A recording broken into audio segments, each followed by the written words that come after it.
Welcome back to another episode of the 2234 podcast. I'm your host, Swain, joined by my boy, Lawrence. Pulled up on me, man. I met you with my boy, Dedrick, long-time partner, man. That was my long-time partner. Like, we played on the Falcons together. Okay. Went to Mo City, and then he ended up moving to the Southwest, but we still just had a good connection. If y'all don't know, I'm talking about Cream D Slim. That's my brother, man. Shout out to D Slim, man. For Cream sure, bro. Click Gang, man. For sure. Shout out that boy, but Yes. let's go ahead and get this started. Tell them where to follow you, and we're just gonna get into you real quick. Everybody can follow me on Instagram at Lawrence Beasy from the Third. I also have YouTube, Lawrence Bell the Second. You can search me up on the internet. Literally, Google my name. I got interviews on NPR. I have pictures on the Getty Images that utilize, me working for different voting elections throughout the years. I have videos on YouTube that show my commercials, also on my channel, Lawrence Bell. And I have a movie series called The Red Box on Tubi TV and Prime Video. We have a new season out with 2 new episodes. The Red Box, 1 through 3, first season, and 2 episodes on the new season right now. That's fine, man. Make sure y'all go tune in, look up my boy, do your history, do your homework, man. Yeah. Cause this is a man of many hats, man, and I want to congratulate you on getting the series on Prime and what else did you say? Tubi. Tubi. It's on Tubi. In 20 years of acting professionally, auditioning for Disney, Nickelodeon, Cartoon Network, Amazon Prime, Paramount, CBS, ABC, Lionsgate, different studios in Hollywood, I never was able to be the lead character of a whole series myself. And I was able to make that happen with, trusting a friend and putting it together with a lot of people who wanted to, see the same goal. And so, make it happen. With you never doing that, was it a task or was that something you were? It was a blessing. No, that's what I was trying to. Yeah, it was a blessing from God. The opportunity that I had to be able to put this movie series out from my hometown, as well as we shot parts of it in Los Angeles, El Paso, and here, and it was amazing. I mean, because I was able to, work as a writer, work as a director, and help produce. I did go to film school for 2 years when I lived in Los Angeles. I used to live in Long Beach, and I lived in Burbank as well. And it was, living in California was amazing. Really? Like, I've been going out there since I was a kid. Like, I should start from the beginning when it comes to the. Yeah, I was just gonna ask. My next question was, how does a guy from the trade end up getting so many opportunities, to where you have? So it started with the first play I was in was The Wizard of Oz, and I was 3 years old. And I was a lollipop kid. Okay. It was at St. James School, and this was in the Tucker Hall area. Kept putting my foot out and trying to trip Dorothy. Okay. Because Dorothy kept getting in front of me when the people were trying to see me in the audience and stuff, and I didn't like that. And so I kept putting my foot out, and my mom was trying to record with one camera and tell me on the side, the whole time while I'm trying to, put my foot out and get Dorothy out of the way, because she keeps crossing in front of me. Right. And from that day on, I knew I wanted to be on the stage, at least, and stuff. And so after that, years later, my sister has been modeling since she was a kid. I have an older sister. And it's just my sister and my parents and I. And so my sister used to model for Foley's and Gerber and F.A.L. Schwartz and stuff back in the day. My sister was doing runway modeling as a kid. And my sister had a runway show and they needed some extra kids. And so I got up on the stage and I started winking at people. I was pointing at people. I was smiling, waving at people. And my mom afterwards and stuff was, like, that was a lot. That was too much. You need to behave, all that whoop de whoop. And you got to be careful around all these people. Da, da, da. And an agent came and was like, "Oh my God, we love your son. Does he have this? Does he have that?" And my mom was like, "No, he just crazy. Da, da, da, da. He don't do none of that." And they were like, no, we want to see him. We want to give him a shot and all that different stuff. And so they took me to an acting coach. I spent 15 minutes with the acting coach, and he walked me right back up to the owner of the agency and said, "Are y'all crazy? Put this kid on an audition. He doesn't need any training. He doesn't need anything. Just submit him. Just let him go." They let me go. And the first time they let me go was a nationwide commercial for the Shell Houston Open golf tournament. This golf tournament, which happens every year, and stuff, it was supposed to be with Tiger Woods, this commercial this year. This was like 2003 or 2004. And the Great Death. Basically. The Great Death of the Bluetooth speaker, y'all. So Tiger Woods was supposed to do this commercial in 2003, 2004, and his father was sick at the time. Okay. And so he wasn't able to do it. So we ended up doing the commercial with the president of Shell Oil at that time, who was worth a couple $2 billion. For sure. And out of 4,000 kids, they picked me and a little Hispanic girl. And it was, not Hispanic. I said I was going to stop saying it. Little Latin girl. So she was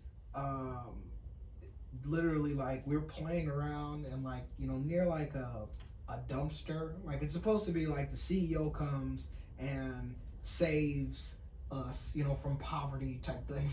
Shell Oil is here to save minorities from, type thing. And so it was that. And they paid me a day rate, which was like around, I want to say like $2,000, maybe $3,000. And but the main thing they said, they were like, "Oh, okay, you're gonna get like 75 cents every time they play a commercial or whatever." So we're like, "Oh, what? It's gonna be this a little 15 seconds behind now." They played the commercial twice. they played it twice, and so it was that was that. And so after that one, I booked a commercial for Space Center Houston, which I have on my YouTube. If you look up Lawrence Bell on YouTube, that's I'm a kid. That makes me an expert on girls. Like that audition was, oh man, that was so crazy because I did the audition and I booked it maybe on the, like I did the audition and it was very quick. It was really like a personality thing, and I think they gave me the script and just asked if I could do it, type thing, and read through it. But then when we shot the commercial, the one that you see, the video that's on my Instagram, Lawrence Beasy from the Third, that was my second take. That was just a that was my second take when I did that. Like I was, cause I just had it. It wasn't even a thought to me. So entertaining is kind of like your shtick. I've always been able to entertain people because when I was growing up watching Cartoon Network, I started to notice that, I think I could do some of those voices. and I just kept practicing and got better and better and better. Yeah. And I said, they're going to give me a TV show one day. And then another one, and then another one, and then movies, and everything, and the rest is history. You could definitely do the sitcom shit. Oh, God. In a heartbeat. Yeah. Miss, I think that most people don't understand that when you do multiple impressions of different characters, I must tell you that anybody who goes and do this, you must go and not think about it. I ain't gonna lie, that was good, bro.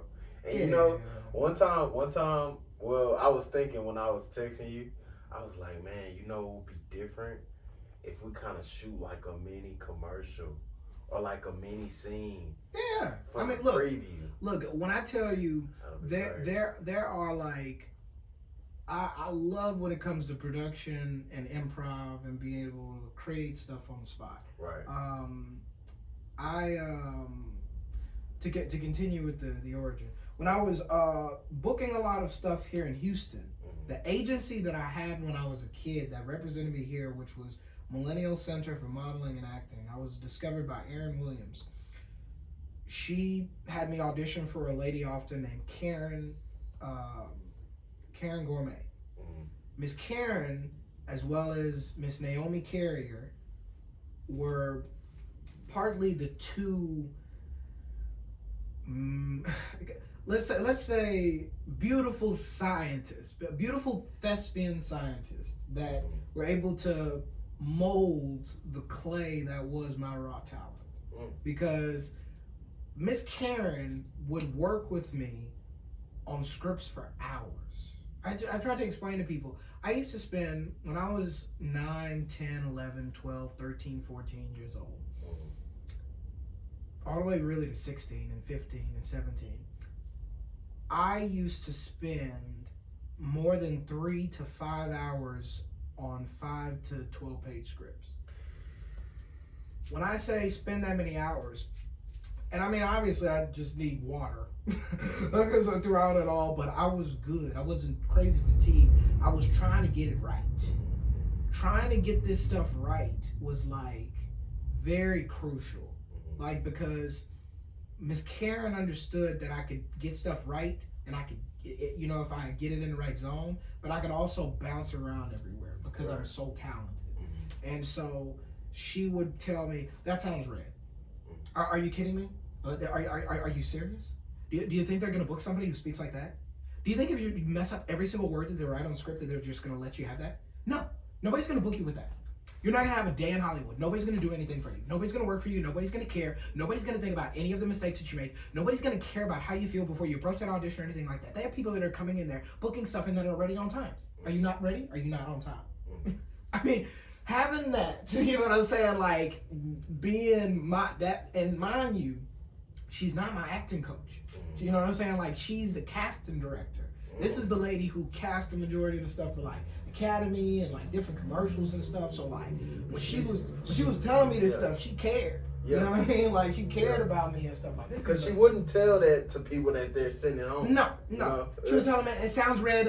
Is your mom outside? Okay, thank you for coming. Or they don't give you a callback, right? Boom. They don't give you a callback. They don't. Most of the time, they don't. That's why I tell people, when you do an audition, leave that shit in there. Right. Don't come out of here and tell me nothing about it and stuff. I don't care. Like, even if I know you and I'm your friend, I'm your brother, I don't know. Yeah. No, like, you can say a little bit like, okay, well, I felt good about it. It has to be positive. I'm not gonna listen to it if it's not positive. If it's something going to different this or that, I'm just like, you don't even know there's nothing you can control in there. You know what I'm saying? Like, there's nothing you can control in an audition with. Right. They could like you because you got a mole in the same place as the first person that took their virginity. You know what I'm saying? Like, you don't even know. Like, you know what I'm saying? Like, it could be some random shit. Like, so I've had final audition. Oh, this is where we get into the graveyard. And I don't say that in a bad way.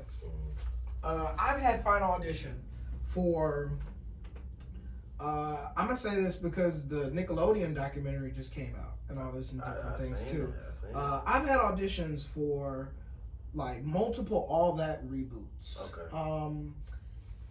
I was auditioning kind of into that, later era of the Dan Schneider shows. Okay. Because I was young. By the time I got to Nickelodeon and stuff, like, the first audition I did for them was for an animated show. And doing an audition for the animated show was like,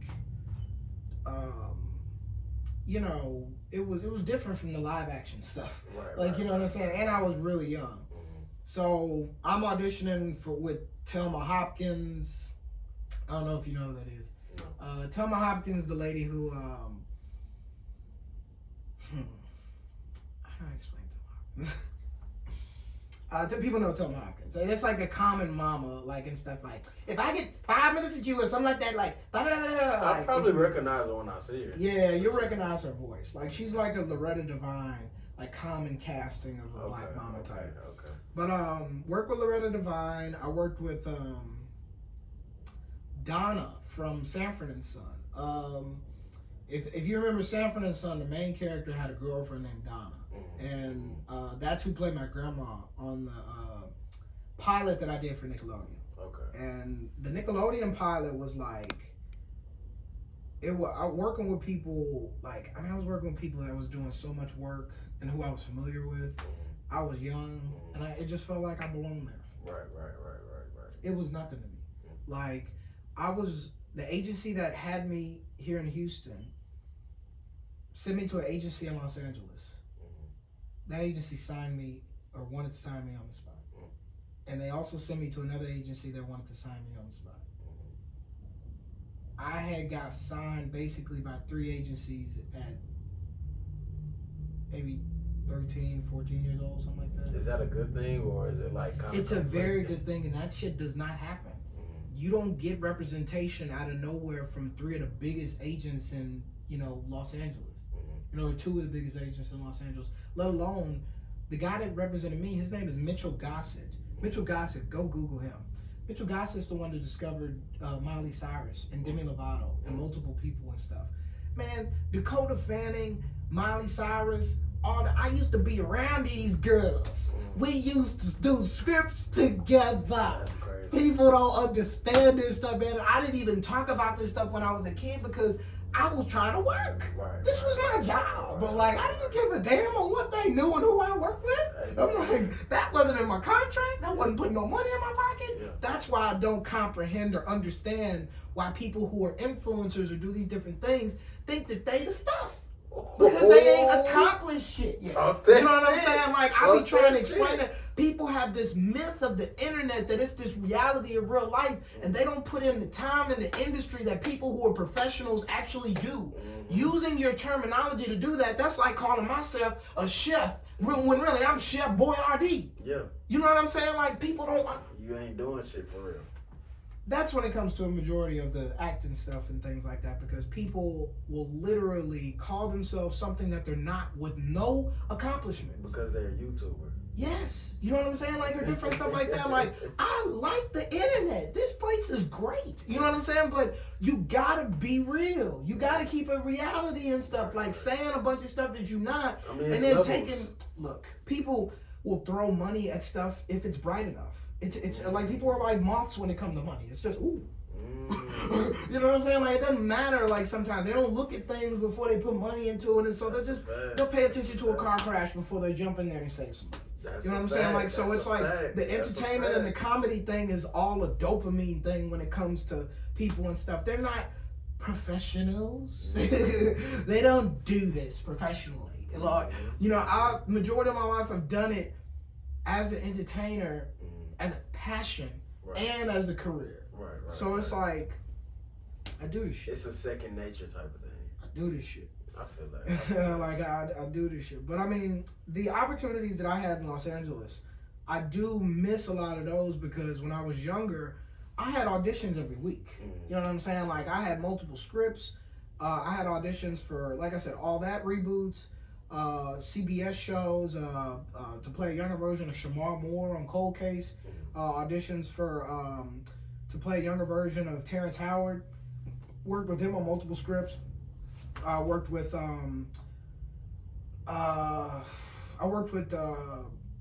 Raven Simone for over 40 minutes for College Road Trip. Okay. That was a movie with her and Martin Lawrence. I had final audition for that. Disney flew my mom and I out there at Universal Studios Hotel. I'm staying at this nice hotel and stuff, y'all. Y'all don't understand. I go to this place. It's down to me and 3 people. I go into this big conference room. There's a fruit buffet and cookies and stuff and snacks over here. The people and producers, the writers are over there, and a camera with the X on it about 10 feet or 8 feet in front of it. Raven's right there. I walk in. Raven's like, "Oh my God, I've heard so much about you." And I'm like, and she's like, "Can I get a hug?" And I'm like, I guess. And, because I'm cordial. I'm raised a good child. I'm not going fan crazy over Raven and stuff. Right. I'm ready to work. You know what I'm saying? At this point, she's all, "Oh my God, LB," stuff. And I'm like, oh, okay, okay, Yeah, how you doing? And look, I was ready to work. Ready to work. Came to So, work. get ready to work. We go over 40 pages. 40 pages of work together. And the producers and the writers and stuff are literally, he's great. Oh my God. He's got it. All of that. My mom and I are getting on a plane to come back to Houston. We're at the airport. LAX. Disney calls us. Disney tells my mom they need us to come back. And my mom is like, does he have a role? What you talking about? He got to go back to school. Disney says that no one had pressed record on the camera when Raven and I were going over all of that. That's tough. And when my mama initially told me a different stuff, it just was like, well, I'll go back and then they'll like me again. So I go back and they give me a different script, and it was some random crap.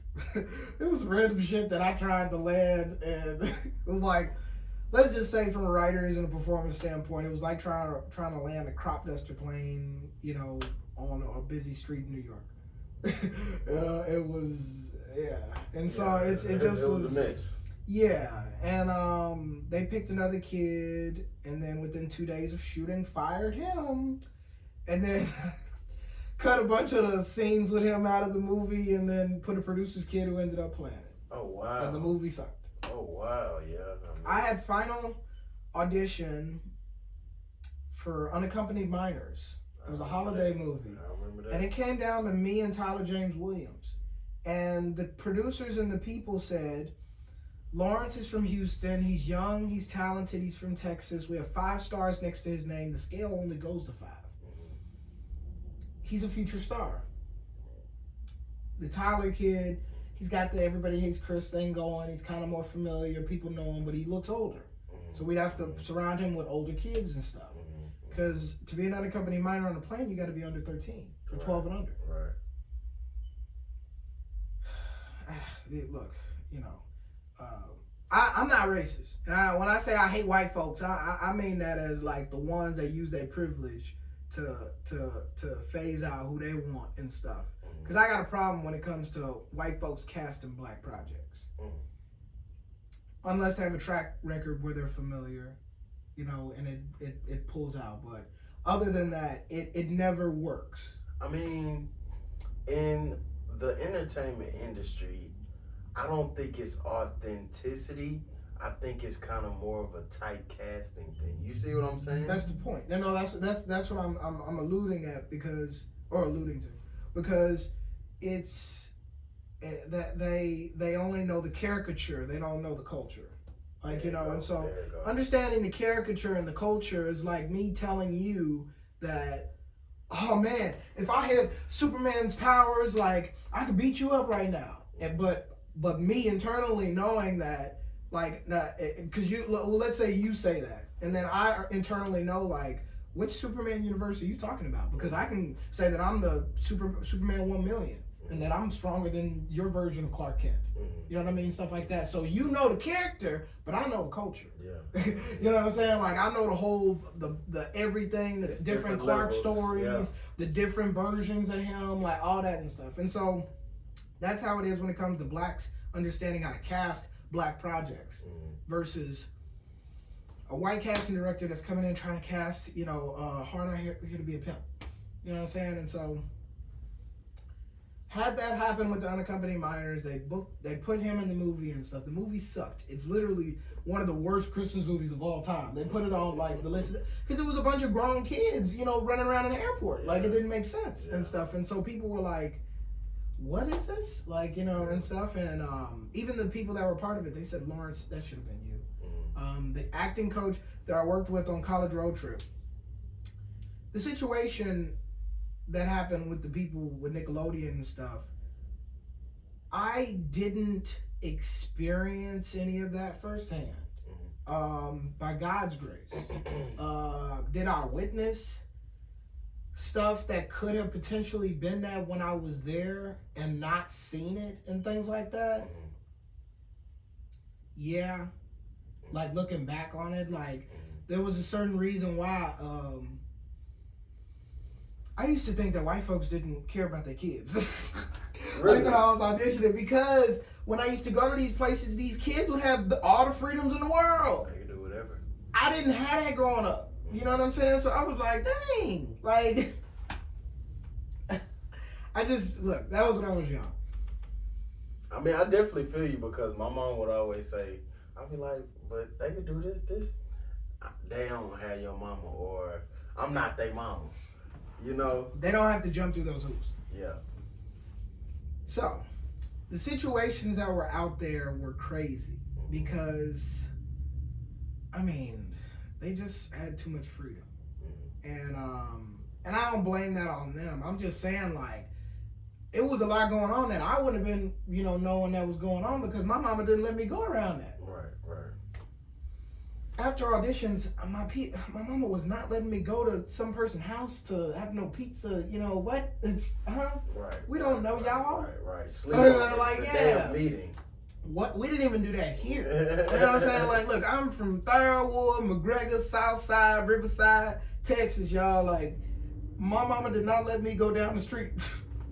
Like, I didn't go. I went to St. James for my whole life until St. James closed, and then I went to St. Peter's off of OST and went from St. Peter's to Lamar.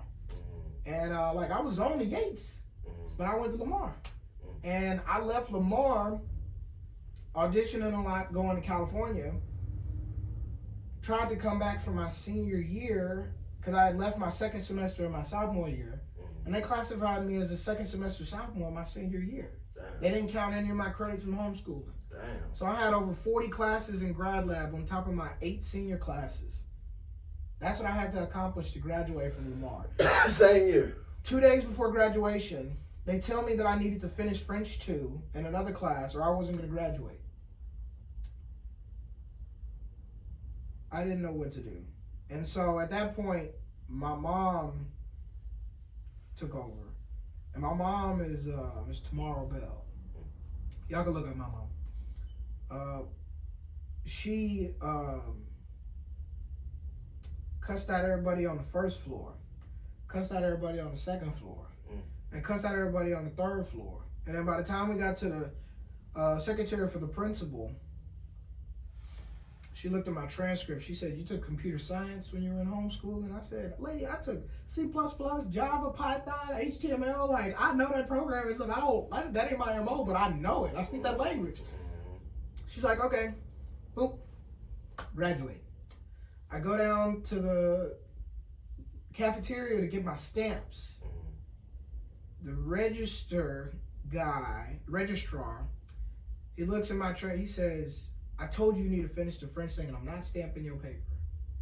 And so I go back to the lady, and I tell her, I say, he say he not stamping my paper. He said, "What? Come with me, Lawrence." Tra la la la la la la. This is one of them victory early dances. I know when I know when I'm on the right side and God got me on the right side and somebody about to get they comeuppance. Yeah. Comeuppance, y'all. Comeuppance. Let that be the beautiful thing. You ain't got to do nothing to nobody, no energy, no nothing. They gonna get their comeuppance. Not karma, comeuppance. Walk back to this man. This man, she tells me to sit to the side, but I'm within earshot. Gotta hear. So she tell this man, "Stamp this boy paper." He said, "I'm not stamping shit." And she's like, "If you don't stamp his paper, you're not gonna have a job next year." He's like, "I'm so sick of y'all coming in and saying da da da da da da da da." Stamps my paper, gives it to her. She gives it to me. And boom, graduate. Out of there. And the sequence after that is important because my prom date that I had was kind of, in my mom's terms, an asshole. She was let's say, I used to have a lot of crushes on tomboys when I was younger and stuff because if it was just a beautiful woman, I'm just like, "You pretty, you gorgeous girl, come on, what? You black queen, like, girl, look, hey, look, ow, good job." Like, I just was like that, like, and so those tomboyish girls kind of was like, man, bro, come on, all that different shit. And all that. This girl, she was probably one of the finest ones, but she was a lesbian, and so she kind of used the time the prom for like the aesthetics, if that made sense. Okay. Didn't care about the whole thing, and said that and all that, and left early and stole the pictures and stuff that I had paid for. Yeah, it was crazy. Yeah, see, be careful out here. So stole the pictures. My mama had to get them and stuff. They were nice. They were nice. I take good pictures with women. If that's one thing. If one thing I do with beautiful women, I can just take a picture with you. I'm that guy. We'll look great on the mantle. But did the prom thing and I loved it. I had a great time with my friends and all that and stuff, but she wasn't into it at all. Fast forward. When I'm walking away from getting my stamps, she sees or was paying attention to what was happening. I didn't know she was even looking at me or around. She walks up to me, she's like, hey, so what happened? Like, I see the da-da-da-da. And I'm like, I'm graduating, da-da-da-da-da-da-da. Oh, okay, so can your mom help me too with da-da-da-da? Can da-da-da-da? Can she da-da-da-da-da-da-da-da? And yada, yada, yada, yada, yada. And this is after prom night. This is after prom. With this graduation, you know, we get ready to. Yeah. She thinks that I'm going to tell my mother to help her graduate after she not only steals the prom pictures, but was late to prom, missed the pictures that we were supposed to take before the dinner, came to dinner late, and then came thinking that I was gonna pay for her to eat, like all of that. Said in the limo, I don't care about prom. I said, okay. Took our picture and sat to the side, and she left before 10. But anyways, life goes on. That high school shit doesn't matter, y'all. So anyways, that happened. And after that, I started selling cars. I started selling cars when I was 19. Okay. And when I was selling cars, I sold a car on my first day. I sold a used SRT8, white altitude package. It was like a 2012 or like a 2013 or something like that. And was good with selling cars. Then I went from selling cars to living out in California. And lived out in California in Long Beach and in Ladera Heights, South Central. Shout out to Ladera Heights, California, Baldwin Hills, Long Beach, Lakewood, Inglewood. Shout out to the red station, the green station, the blue station. All of that stuff. I miss some parts of California. It's still like living in Sodom and Gomorrah. Okay. Yeah. So we're gonna jump to, I guess, actually getting a production on screen and successfully getting those to be approved through certain, powers that be. How did you go about doing that? So there's multiple websites now that you can utilize to where you don't have to rely on the big guys, or the big studios, or Hollywood. Hollywood is dead, everybody. Stop trying to resurrect it. It's been dead for a long time. I know the history of it. If you ever want to learn it, we can talk. But as of right now, you are Hollywood. Facts. So you can, you can kind of, create pretty much anything with different websites and stuff, and especially with AI at this point. You can utilize a lot of that to create what you don't have, and then when it comes to getting it on certain platforms, there's a lot of different websites. I want people to work for it. You know what I'm saying? Like because it's one of those things, like, because I do have all the tools, but I do want to tell people about the tools and stuff and where it is, because it's like I can give 3 solid things right here. These are solid websites you can find opportunities on. Actors Access, Backstage Networks, and Casting Networks. Yeah, I'll take These notes. are 3 websites you can find work on, and you don't need an agent. Now, you have to pay to be on these websites. Sure. You know what I'm saying? You do have to pay. And nothing's going to be free out here anymore. I used to be, and I've been a part of the Screen Actors Guild, y'all, since I was 7. I got in before they changed it to where you had to pay all the time to be a part of the union. So I've been SAG eligible my whole life. So I don't have to pay the union until I book something big, and they'll just take it out of the check that I get. So I can always do big opportunities. So you don't have to think that, oh man, I'm gonna book Coca-Cola, book a Pepsi, book a this, book a that. You need to be doing work, period. You don't have no work history. You don't know how to do stuff. Like, you know, now I can say the other side of that coin is you don't need none of that. And if you do just want to focus on big auditions, these are the websites that these opportunities will be on besides having a big agent. Because agents aren't able to put you in front of this stuff anymore because a lot of these sponsors want to cut corners and save money so they don't have to go through the people that are more expensive. So they're posting the stuff to get to more naive thespians or naive performers such as yourselves because they know that y'all don't know how much you're supposed to be getting paid. They gonna get that money off you. Bigger cut. See, look, I'm over here giving the whole... Oh, This no. is, like I'm explaining. I'm trying to explain the baseball field, the stands, the popcorn, the announcer, the seats, the smell, the sunflower seeds, and you know it's. I want it to land and digest for people and stuff, but they, you know, I want you gotta understand it and stuff, you know, because it's like the entertainment thing out here. It's getting just so saturated. You think so? People, it's hard, like, because I've been in theater my whole life. And in theater, you know, I work at the Ensemble Theater. Okay. Come see shows at the Ensemble Theater, y'all. The Ensemble Theater has amazing shows. It was created by George Hawkins. George Hawkins created the Ensemble Theater to give people to give black performers the opportunity to have a stage of their own and ways to, you know, utilize that and gain more opportunities. And the Ensemble Theater has the largest black, you know, roster, you know, in the United States when it comes to, you know, actors and stuff like that. At least when it comes to people who've been working for a long time and stuff like that. And they're one of the oldest black theaters in the United States.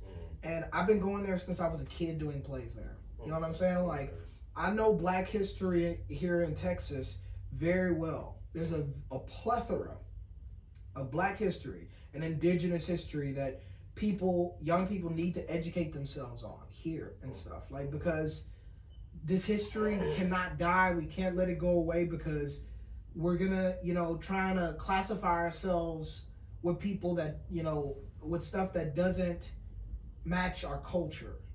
You know what I'm saying? Like, your sexuality is not culture. You know what I'm saying? Like, your sexuality is just what it is. You know what I'm saying? And nobody has control over it. Right. It's like your diet. People can't tell you what you gotta eat. You know what I'm saying? Like, you can eat whatever the heck you want. You know what I'm saying? Like, in my realm in entertainment and thespians, your sexuality, being LGBTQ, all that different stuff, you can do whatever you want. No one has control over that. You know what I'm saying? Like, no one can tell you anything about what defines you in that and what you do. But the reality and the science and the knowledge that's existed longer than you in this argument is that we come from cultures and tribes. And we come from cultures and tribes. And we don't come from colors. I don't come from the black tribe. I come from the indigenous tribe. I come from multiple tribes that have names that the people and the oppressors of the lands that I come from right now did not want to write down because they did not believe that they were people. And there's a lot of problems with that because now you try to equate my culture and my history and the time frames of these people achieving things to a sexuality. And that is not true. You can be gay, you can be straight, you can do whatever the heck you want, but you cannot equate that to colors and cultures. It's a problem. I'm trying to tell you, no one has control over it and you can do what you want. But when it comes to that realm, I've had a majority of the opportunities when it comes to entertainment and stuff. They either gonna have me audition for the gay guy, the funny black guy, the nerdy funny black guy, the athlete if I'm lucky sometimes, but I ain't that tall. But I got the body. But I ain't that tall. Oh, but those, it's only certain ones. You know what I'm saying? Like, and I've had too often to where they tried to throw in characters. They just like, hey, would you, Lawrence, you wouldn't mind if Jason did have a gay boyfriend, or if he was this or stuff, would that be fine? Would that be the? I ain't got a problem with it. I don't care. You know what I'm saying? Like that's the main thing. Like, you know what I'm saying? Like what you do with somebody else in private is nobody's business. It is nobody's business. I didn't understand guy talk growing up. I didn't grow up wanting to tell other guys what I did with women. Right. Period. To this day, I still struggle with that. My soldiers are in a different faction in Army, and we work in a different building. We use different weapons. We fly different planes. You know what I'm saying? Like, I never understood that stuff growing up, bro. Especially because I went to a black private school with people that were from the neighborhood and stuff, and who had they were more hood than me. You know what I'm saying? And I didn't understand being hood and ghetto growing up, because my definition of ghetto and hood growing up was only of old TV shows and stuff with Fat Albert, things like that, and then what white people created. Because white people come from ghettos too, you know what I'm saying, and Italian. So I thought that ghettos and gangsters was being Italian people and running county lines for liquor, you know what I'm saying, and stuff like that, like robbing banks. Yeah. Hello, these guys like just crimes. Big crimes, you know what I'm saying? Like not killing people of your color in your neighborhood.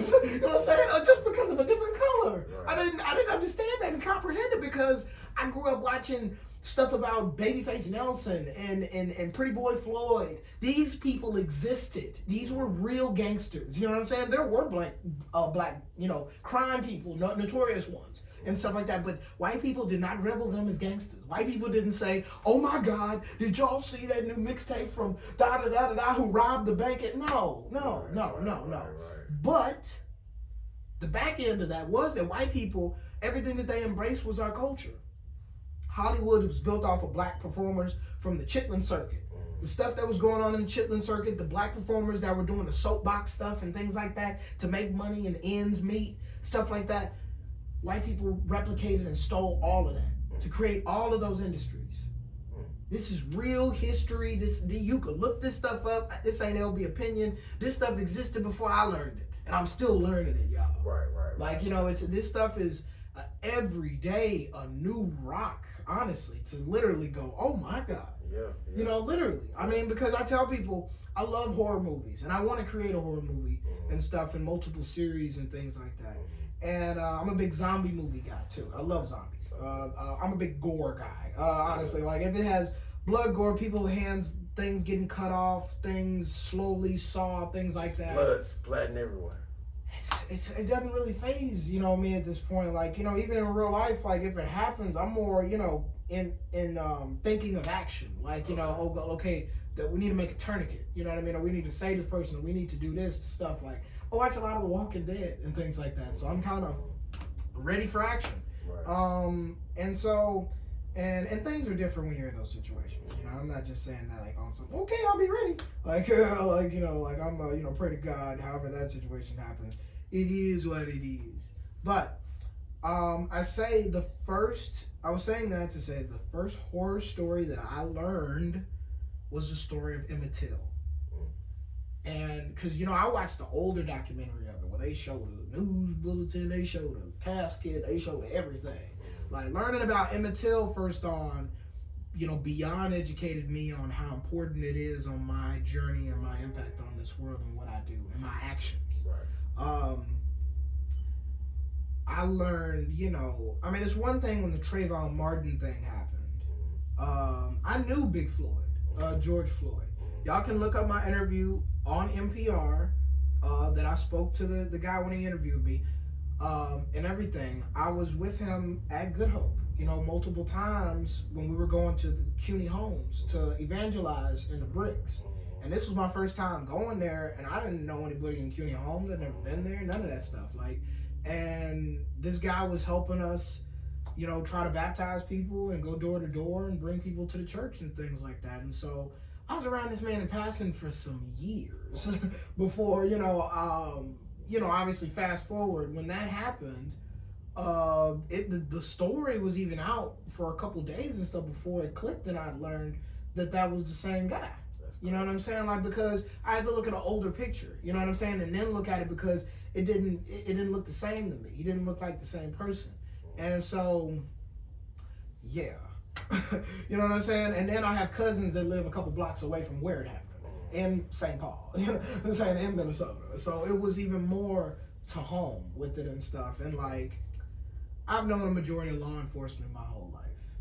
Okay. And because I've been a community activist, I've been politically active since I was 6 years old. I've worked almost every Houston election besides maybe 2 or 3 years when I lived in California and stuff.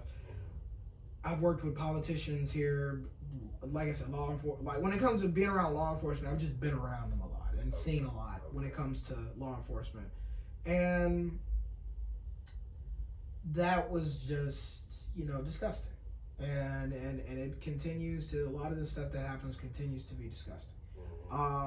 What's happening here in Houston and stuff like that, Chief Fenner has done a phenomenal job, you know, in the position that exists, you know, for the badge that has, you know, with the narrative that's existed longer than he's held the position of negativity around the stuff that you choose to do and where you want to pursue and take a city when you're just trying to help people.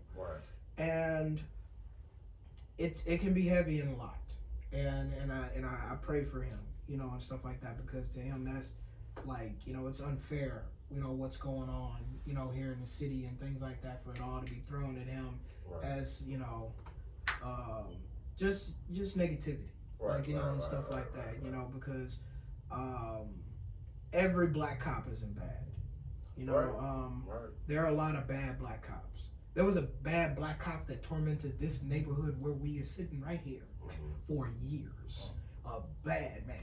I can't remember his name. People will know who I'm talking about, but it was a guy who was doing craziness and ruining people's lives here. And I don't know if, you know, the situation with that and different things, it's like people don't know that and stuff until the people are in the courtroom pleading and saying these situations are happening, you know, and stuff. And so it's like, you gotta know what's going on in your community. You gotta be informed. The reason why I don't argue with people about voting is because if they don't impact the community, they shouldn't even, you know, them talking about it is like a fly. That's like a rat in the community. It's like, damn, we got a rat problem. Okay, what you gonna do? Yeah, what you gonna do? Yeah. Period. Why complain about something if you're not gonna do something about it? If you ask me, that's black people. The reason why this mentality is around us, it's and I don't want you to say it's black folks. It's African Americans in America. Because we have this tendency to, you know, blame shift and stuff, and have a lack of accountability. There's a lack of accountability on us because of our lack of identity. There's a lack of identity in our community because you have people that have had their cultures taken away. They don't know who they are. You know what I'm saying? Like people, but black, black. Orange, you know what I'm saying? Like, bro, like, you know what I'm saying? Even African American, we don't even know what tribe. I have to claim a continent because they didn't write down what tribe they killed. You know what I'm saying? They didn't write down what slaves they were taking. You know what I'm saying? They didn't say, what tribe you from? They didn't care. We just want them. They didn't care. So it's like, and earlier in this, when I said Hispanic and I corrected myself and said Latin, it's because Hispanic is also another term. That's like saying nigga, like, or Negro. Like, because Hispanic is a term that they put on to Latin and indigenous people from South America and Mexico and stuff. Well, after they were colonized by the Spaniards and the Dutch and all them and stuff. Like, those people are Mayan, Incan, Aztec. They come from tribes, brother. Mexican, Mexicano, the Tejanos. Like, those are real cultures and tribes that preceded the conquistadors. They came in and they killed everybody. They came in and they put churches everywhere. They put churches everywhere and killed everybody. Oh, wow. They see, I'm spiritual. I'm not, I don't go to church no more. I used to be a big Christian, went to every denomination of it. I went to Ethiopia and I got a great understanding of Ethiopian Orthodox Christianity, which is the original Christians and stuff, and where the real Yeshua and stuff story all originated and things like that. The vibrations and the energies of that is very real, and something happened of some being and some circumstances and things that happened that are older than how the Bible describes it, if that makes sense. Because I don't argue with people about religion, because all religions are the same. They believe one thing in common. All religions worship aliens. And I ain't saying it like aliens, like the guy from the History Channel. Aliens. All religions worship beings that are not human, that are of other, that aren't from this planet, if that makes sense. No religion worships anything that's from this planet. Christ ain't from this planet. The main thing that people want to claim about the Bible and stuff is that he said, I am not from this world. We are not the same. You know what I'm saying? Like, there's certain congruent translations and things that existed and are older than the things that they twisted in the Bible to fit with their narrative to take over the world and the planet. And literally, like, a majority of the continents and stuff, the church, and you could say the Crusaders, it started around that time. They wanted to take the narrative of the story of Yeshua and what existed and use it to make a universal religion.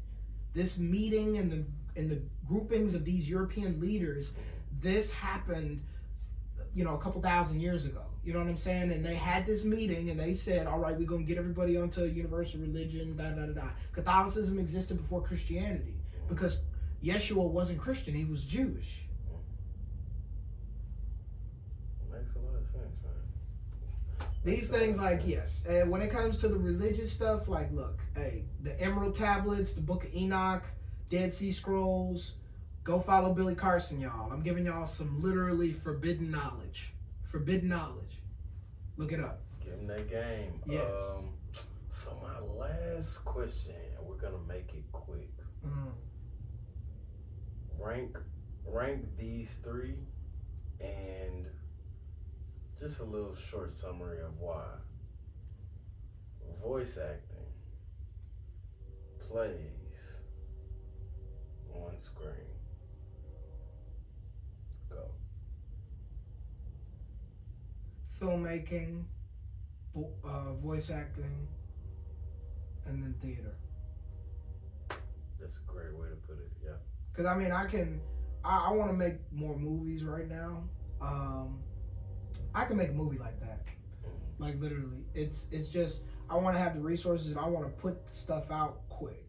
You know what I'm saying? Like, and so having it written and different things like that is one thing, but I want to get it right and have things ready and stuff like that because the ideas are still here. They're good. It's just like, I started writing when I was 16 because an astrophysicist in the homeschool program that I was in didn't know what to do with me. And he said, I'm a astrophysicist for NASA. This dude calculates the trajectory for rockets and does the architecture for majority of the instruments that are used by astronomical voyages of conglomerates all over the world. He tells me, he says, I want you to write, LB, because you talk great. You can talk to anybody. You have great communication skills. I think you'd be a great writer. And so I started writing a script when I was 16 called Flatbush Love. And within 3 days, I had 45 pages, 50 pages. So that was just a telltale sign. I had 50 pages. This was when I was 16. And I'm talking, it was like, like, name, place, event, happenings, characters, purpose, boom. Name, place, event, characters, happening, purpose, boom. Name, place, events, happening, characters, boom, purpose, boom. Like, Good game. It was crazy how it happened for me because I was like, it just, like, all of the scripts that I had been auditioning for and everything just aligned themselves. And I was creating characters, like, out of, like, reaching out of a cauldron of just ideas and just, that's a name, that's an idea, that's a name, that's an idea, that's a name, that's an idea. Until I finished the whole movie, a short film movie. I still got it. Haven't put it out, haven't produced it, haven't done it yet. Because when I do it, I mean, I can make 5 movies off of just the idea. You know what I'm saying? Of what it is. Like, you know, I can tell it because shit, nobody's gonna write it how I do it. Right. So in Flatbush Love, the premise of it was literally two people who just, you know, let's say kind of grew up around each other and then got into a relationship as they got older into high school. And then they stay together all throughout high school, 4 years. And then they go to separate colleges. And they try to stay together throughout the first 2 years of college. And the strain on that and the relationship changes on how that happens and stuff. And so that's it. You know what I'm saying? Like that was my whole movie because I've been a witness to it. You know what I'm saying? Everybody had a cousin, family member, or something like that might have, you know, had somebody that dated in high school, and then when they get to that, something happens, things change. Things change. Things change. That's with anything. That's with anything. Exactly. And I made it into a crazy, interesting story. And shoot, I didn't even, when I wrote it initially, I didn't picture myself playing a character. That's how in the director's chair I was just like, this is how it needs to happen. This is how it needs to happen. That's not right. This is how it needs to happen. This is how it needs to happen. Like, scene changes, budgeted, even in my head at 16, I budgeted it like to make it practical to where I could shoot it without a lot of money. Right. Like the scenes and stuff. Like, so it didn't need to be anywhere crazy. Like, I made it open places that I could do shots that are public, like libraries and, you know, multi-purpose places and, you know, open gyms and churches and stuff like that, and, you know, parks. I'm not gonna lie, man. For part one, this is very informational. You dropped a lot of gems without even knowing. I don't know if they were paying attention, but my head hurts dropping the gem. Oh man, you dropped hella good gems. And for the people that's inquiring about, you know, acting or filmmaking and things like that, they'll know where to get started. Yes, they'll know where to get started, and they'll know to hit my Cash App, LB Cheese. If you really want the knowledge, you hit that Cash App, LB Cheese, and I'll talk a lot faster. But this was definitely a lot of free game. And to literally gain most of the things that I talked about, you're gonna have to play this brother's episodes back and back and back and back and back and back. Keep it going, man. And I want to say before we get out of here, I appreciate you for pulling up on me, man. You could have been anywhere, but you're here, giving out great information on all fronts: political, entertainment, Just I don't know, man. I didn't even touch up on vegan stuff. I'm vegan. I've been vegan for 10 years, y'all. Eat healthy. Stop eating crap. Stop eating beef. Stop eating fake salt and fake sugars and stuff. It's destroying your brain. Okay. And definitely on even that. But like I say, we're gonna have another part because you're not that far. I mean, I'm always gonna be here. And you know, I don't know, man. I'm lost for words because I was just picking up a lot, just during this hour of just. I could have done a lot of it too when I was playing on my game, because on the Mobile Legends, I'm ranked in Texas. Add me on Mobile Legends, bang bang. If you do play Mobile Legends, LB Kill Thee. Quick. And I mean, while you're at it, just go ahead and tell them what you got next, where to follow you again. We're gonna get up out of here, man. Follow me on Instagram, Lawrence Beezy from the Third. Y'all know what it is. Avant Garden on Wednesdays. You can always catch me up there.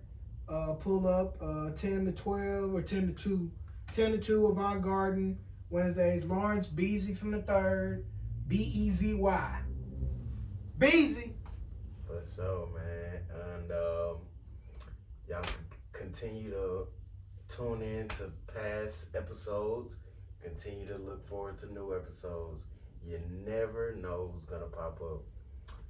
And that's another one. We out, baby.